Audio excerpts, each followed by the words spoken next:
In this video, I'm going to show you how you can create gradient text inside of Adobe Premiere Pro. So let's get into the video.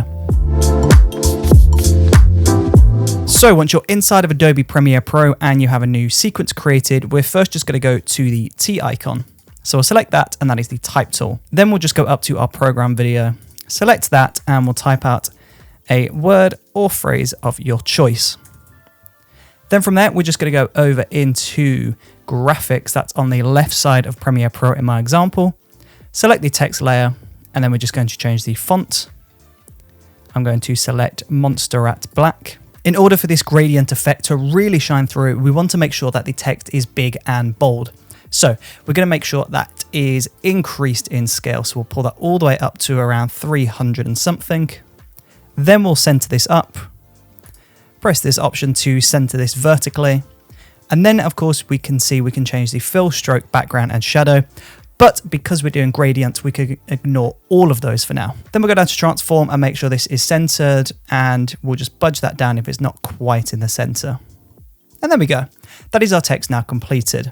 So to create the gradient text, we just want to go into effects, search for 4 color gradient, or if you just type in 4, it's one of the only effects with a 4 in the title. Then we're going to drop that onto our text effect.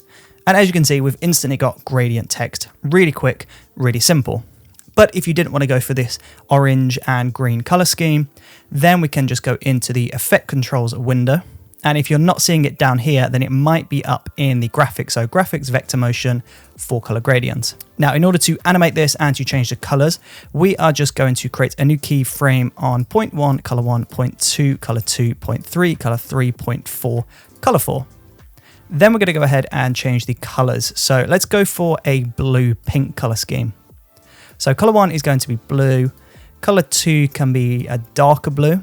We want to create contrast here, so that darker blue is going to create that really nicely. Then we're going to go for more of a pink in color 3, and color 4 can be really pink.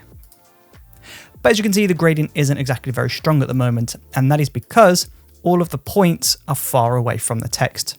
So if we move all of these points closer in, you'll see we get a much more dynamic gradient effect. Of course, though, if those points are too strong, then you can go into blend and you can increase the blend to blend those together. And that's what we end up with. Now, in order to animate this, we're just going to go to around 2.5 seconds. So 2:12. Then we're just going to change the color. So let's go from a blue pink to maybe a yellow and blue. So let's change this first color to yellow. We'll change the second color to more of an orange. And then color 3, we're going to go for more of a blue, and color 4 can be blue as well, but we'll make this one really nice and dynamic. So we end up with this. Now, when we play this back, this is what we end up with. The color's changing, but there's no movement there. And that's because we haven't moved these points. So we're just going to hover back over those keyframes, which is right here. And we're just going to move those points. So feel free to move them wherever you like, but just make sure they're moving around and you've got enough space and time to create a dynamic movement. But now when we play this back, you can see that is animating both in terms of color change and in terms of movement. So this means that we can now endlessly loop this. So if we just extend the text out, we'll copy those 2 keyframes that we made. We'll go to 5 seconds in roughly, and we'll paste. Highlight all of those, copy and paste, and we'll just keep doing that for the entire text layer. Now, if you're wondering how I'm copying and pasting all of these keyframes, on Mac, it is Command and C to copy and then Command and V to paste. Windows is the same, but instead of Command, it's Control, I believe. So now when we play this back, you can see if we go full screen, we've got this really awesome gradient animation. Looks really good. And there you go. Thank you ever so much for watching this video. I really do appreciate your support, and hopefully I will see you on the next video. See you there.